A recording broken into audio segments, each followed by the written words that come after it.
Hey there, everyone. Griff Hamlin here. Welcome to, well, my office. As you can see a little bit, I got the mixing computer for mixing and stuff over here. Some amp heads here, cables of various shapes and sizes. And I know this is not my normal setup at all, but today's not my normal kind of video either. This is it's a weekend, just kind of sitting around, and I was kind of going through some questions and some things I was getting, and one of the things that comes up a lot is just simply, how do I take all this stuff? Okay, I mean, I have something like 17 or 18 or 19 or 20 courses now. I don't know, it's a lot. There's a whole lot of material out there. Anybody will tell you, I think, that there's no lack of available material out there to learn from. But what a lot of people seem to have trouble with is, how do I take that and translate it to playing a song? Well, I have one of these books, and I did this once before with a Beatles book, but this one is blues. So I don't know if you can see, this is the Blues Fake Book, 400 songs. It's a lot of songs. They all have the same 3 chords. No, just kidding. So what I'm going to do is I'm going to open. This is not planned. I could crash and burn, in which case you'll never see this video. But I'm going to just open up. Let's see. Blues with a Feeling. Okay, so I see, and hopefully the copyright police won't come and get mad at me. See that? It says Blues with a Feeling. And you can see it says slowly up there. Maybe you can see that. Anyway, and first chord is a C, and then an F7, and a C, and then an F7, another F7, and then a C, etc., etc., etc. Okay, so let's say you want to play that. Okay, you need a song to play. That sounds as good as any, right? Now, slowly indicates, right, kind of slow blues type of thing. In C. Okay, lesson 8 in BGU, if you have it. You can, of course, add stuff from 52 rhythm fills and variations. But C, 2, 3, F. It says F7. It's the same thing.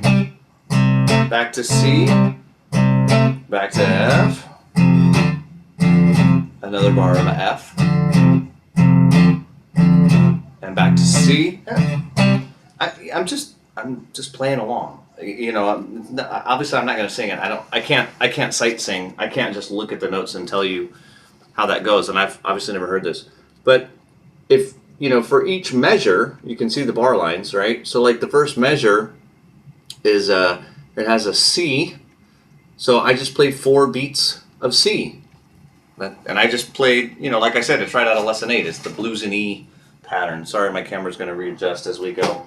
This is like way ghetto today, I guess. And 3, 4, 1, 2. Right? Nothing fancy.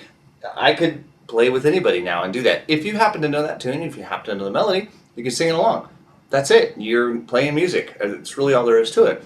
Now, if I'm playing in a band, okay, maybe you want to program those changes into like iRealBook or something, or the Jammer or Band in a Box or whatever. Okay, well then maybe you don't play that. Maybe you play the the lesson 7 Stormy Slide stuff.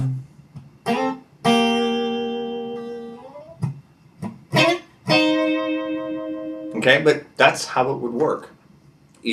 Those lessons translate exactly. Okay, let's try another one. Sorry, I don't have a music stand or anything. We're going. We're really going by the seat of our pants today.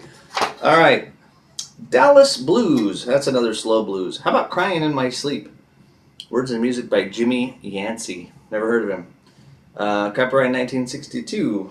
Okay, this it says moderate blues right above that. So moderate blues. A shuffle. A 2, a 3, a 4, a 2.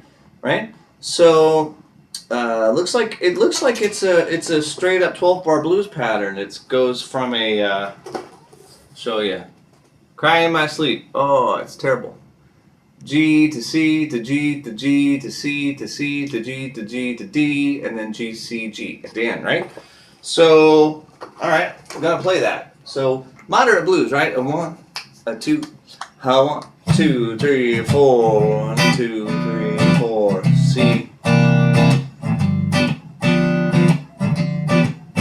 Now I'm playing by myself, so I'm using the whole bar chord.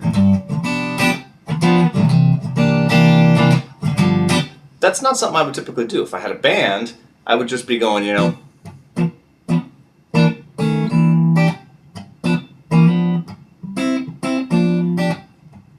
just playing all the little chords and stuff.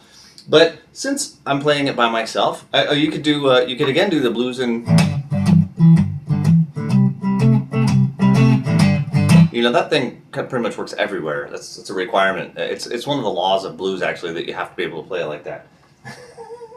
And that's it. Other than that, I just follow the changes. It's trying to think. I think lesson 1 of BGU is like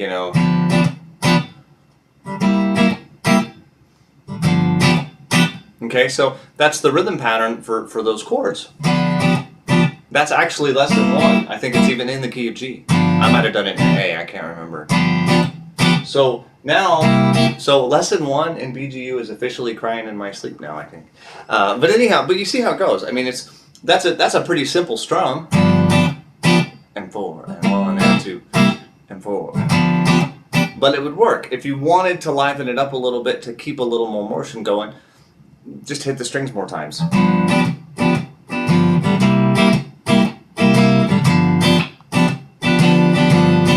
And I'm using the trick, I talk about it in Strumming and Rhythm Mastery, where on beats 2 and 4, I'm kind of hitting the strings as if they're the snare. 2, 1, and 2, and I'm just kind of chucking them, so the fleshy part of my right hand hits the strings. 1 and 2 and 3 and 4 and 1 and 2 and 3 and 4 and 1 and 2 and 3 and 4, and that kind of lets me, keep it moving.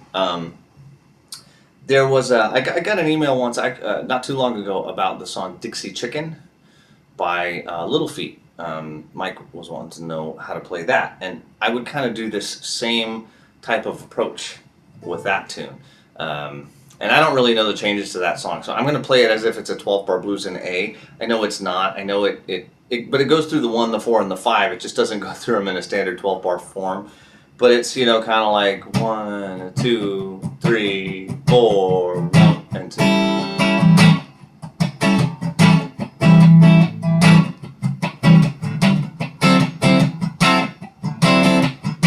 And it kind of has that lopey, Louisiana type of greasy feel. The trick to that, mostly, is keeping the right hand going. 1 and a 2 and a 3 and a 4 and a... And of course, if you're playing it by yourself, which in this case he is, you're going to have to get the low end in there. The 1 and... You could even do the little bass line.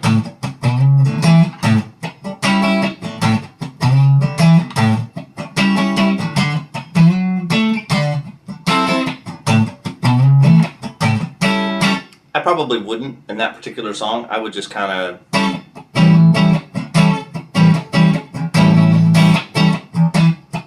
But on the beats, I'm doing that same thing to kind of keep the movement going, almost sound percussive, because when you're playing by yourself and there's no drums, you kind of got to give the illusion of where the drum beat would fall, and at the same time, you kind of got to keep it moving. So that's why I keep that right arm moving, and I got no horns, I got no piano, I got no nothing to keep all the other stuff. I mean, there's a bazillion things going on in some of these arrangements.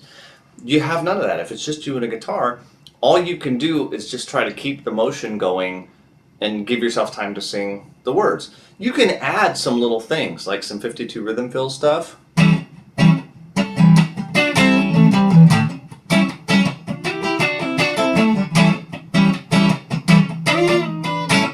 Probably not that one.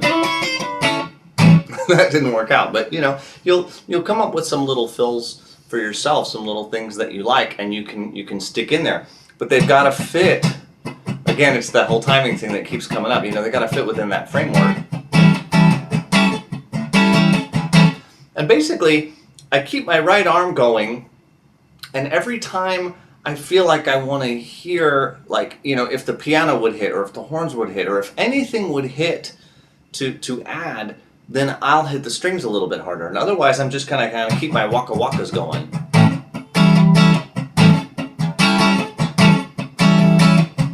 So I don't know if I've got that beat exactly right, but that's just kind of how I feel it, and that'll work. You know, it's sort of got that greasy Louisiana feel. And I know I've kind of sidetracked from what I was doing, but I did want to mention that while I was at this.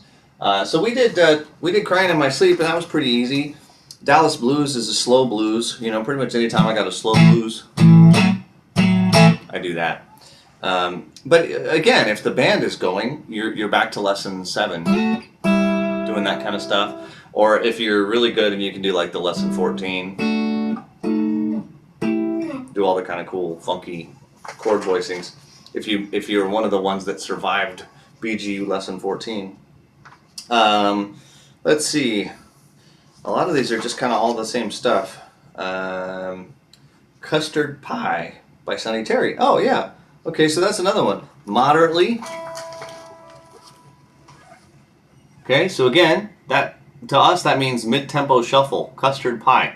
What if we do? Like, you know, instead of lessons 1, 2, 3, 4, 5? What if we do? Since it's an F, what if we do like Tore Down? So there's the F, B flat.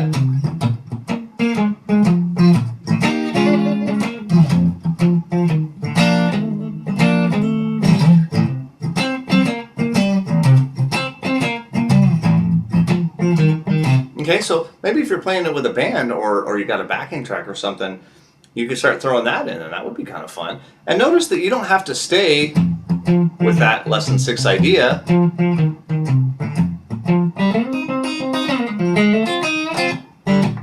You can add some fills in there. You know, once the vocal line stops. Unfortunately, I don't know the lyric.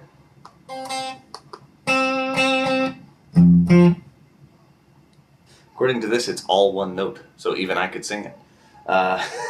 It's all just a C. But I'm getting ahead of myself. It's a very simple song, and you could use, you know, any of the ones you want. Let's see if I'd like to find one that's in a different feel. Here's one by Willie Dixon, and it says medium rock. It's called Don't Go No Further. And then in parentheses, You Need Meat.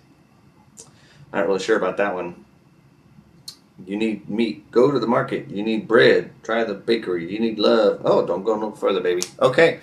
So, medium rock. Okay, so medium rock feel just means a straight feel. You know, and it could be like a Johnny B. Good feel. Right? So, 1, C, another bar of C, another bar. There's a lot of bars of C. Just let's pretend I did like 10 bars, then F. Then back to C, and then G, F, and C. So we kind of keep using that same thing a lot. Again though, if a band was going on,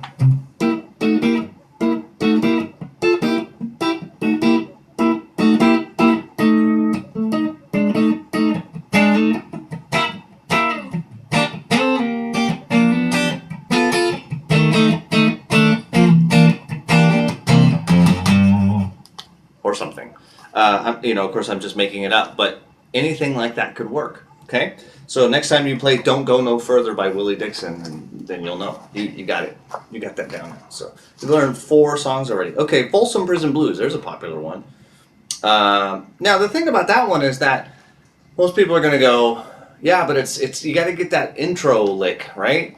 Well, guess what? That intro lick is going to come from a pentatonic scale. It's going to be something like that, right? And it doesn't have it written down, and to be honest, I don't know the tune. This says it's in G. I've always played it in F. But that's okay. It doesn't, you know, again, doesn't matter. Now, this says moderately. Now, normally, if I hear moderate and I hear blues, I'm thinking it's going to swing a little bit. This doesn't say that it is a swing. It doesn't have the little thing up there that tells me it's in a swing. It doesn't say swing. It doesn't say, sorry. Here it doesn't have the little there's a little symbol. It has 2 eighth notes equals, and then a quarter and an eighth with a little triplet sign. Anyway, that means to swing it. So this one, we don't swing it. But you probably know this. You probably know that, you know,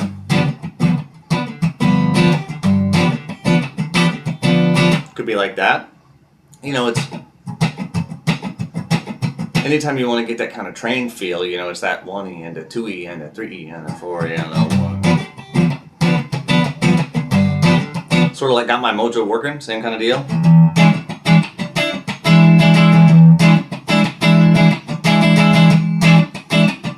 All it is I'm just strumming. You notice that my right arm, you know, just keeps going. This is all, you know, strumming and rhythm mastery stuff. Just keep the right arm moving, don't ever stop. And when you want to hear something, hit the strings. It's really if you kind of hum it, if you just keep your arm moving and you think about what you want to hear, 1, 2, 3, 4,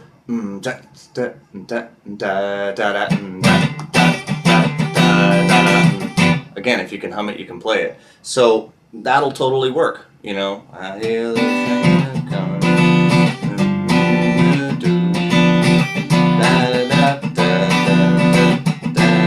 And I know I don't know the words and I should.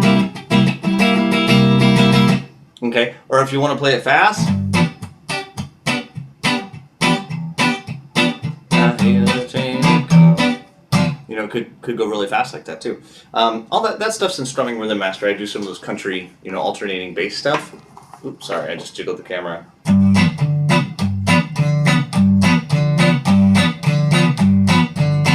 So if you're into that kind of stuff, that's where you'd look that up. You know, 44 fast blues. Yeah, I don't think we're gonna find too much more. Moderate blues, slow. You know, a lot of them are just kind of all.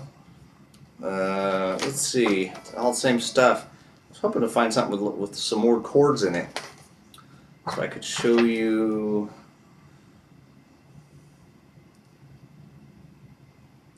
Now, of course, a lot of these songs are going to have like a signature lick, and I get that. You know, the signature lick is not here, okay?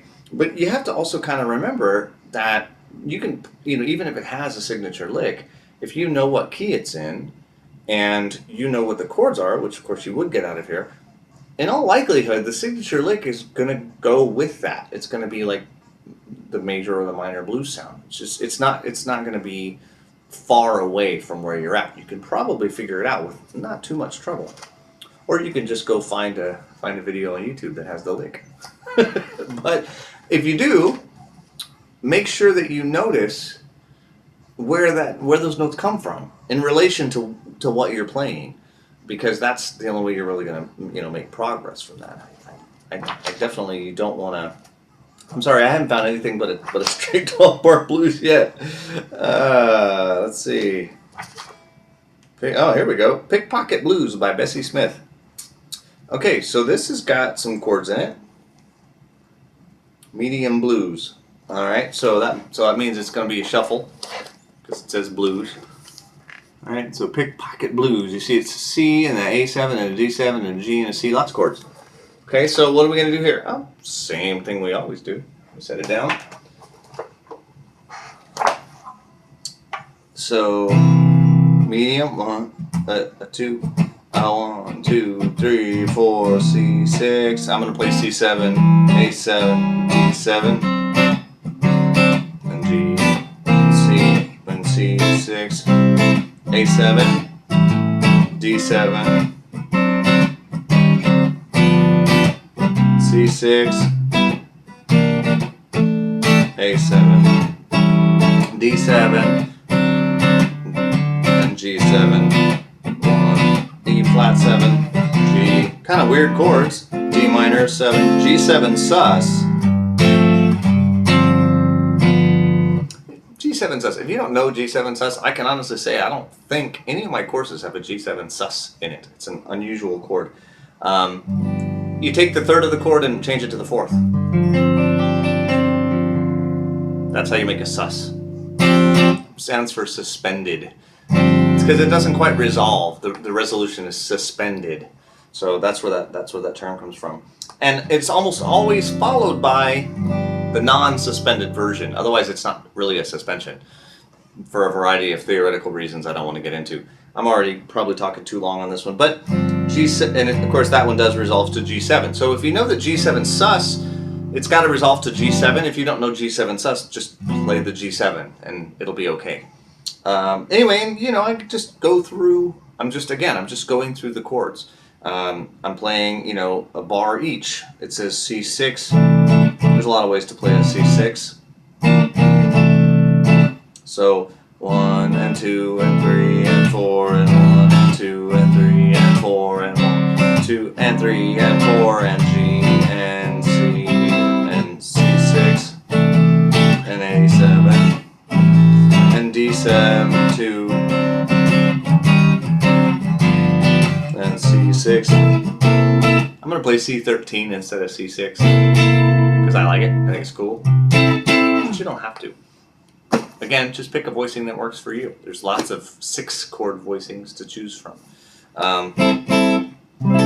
Even that one. If you just make the bar go too far. But I'm getting carried away.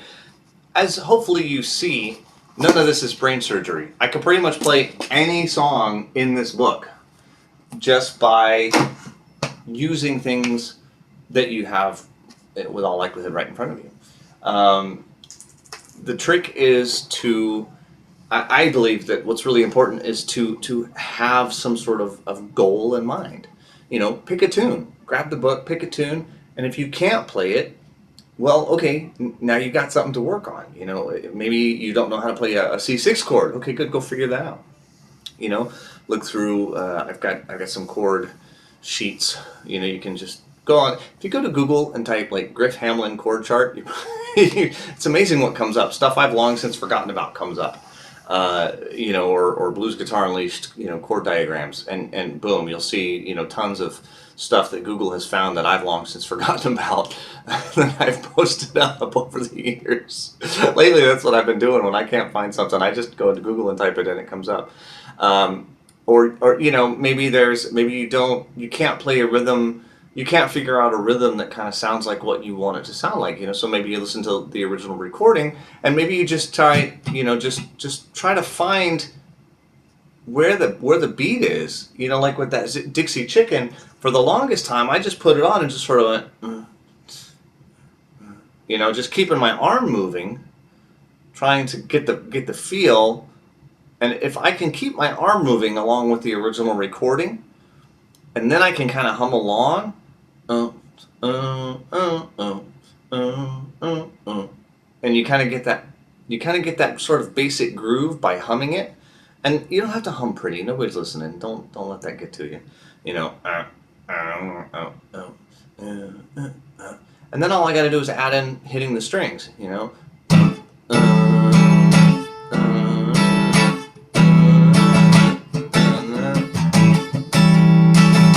So I really haven't changed that sort of fundamental groove I hummed.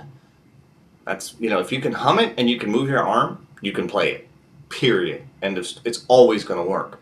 I can't think of a single situation where that's not going to work. I shouldn't say 100%, because whenever I say 100%, inevitably somebody leaves me a comment that says, hey, what about this one? And sure enough, there's one. Out of the thousands of songs that could come up, there's one that won't work. But it's unusual, okay? So hopefully I've given you a little bit of something to think about today, tomorrow, the next day. We're all here to play music. That's what it's all about. So we just happen to love the blues. And what's cool about the blues is that with some fundamental rhythm patterns, some fundamental chords, you can go a long way. And then, that's my Blues Guitar Unleashed course. And then the other 18 courses that I have, by and large, are all some offshoot, some detail. If you want to get more into variations that happen when you're strumming, okay, well then you got the 52 rhythm fills and variations. If you want to get more into different strum patterns and ideas and things like that, okay, well then you different rhythm ideas, then you go to the strumming and rhythm mastery. If you need, more complex soloing ideas, maybe you need simple solo ideas. I got 5 easy blues solos. Maybe you want to get more into the major minor, the thing between the major and the minor sounds. You want to up your soloing game. There's major minor blues shapes and there's the slow blues supplement. There's the little wing lesson if you're playing by yourself and you tend to be playing slow stuff and you want to add more variation. You got that. There's a whole lot of, it just depends on what it is you want to do at that point. So mainly go play music, and hopefully I've given you a little bit of ammunition to try and tackle some stuff. That's really what my point here today was, to let you see that with what you have, just with your BGU course, you got a lot. You got a huge amount. It's an enormous amount. I always say, with nothing but that course, you could get on any stage, anywhere, and play. And it's true. You absolutely can. I can't. There's nothing that somebody's going to throw at you that you won't be able to handle.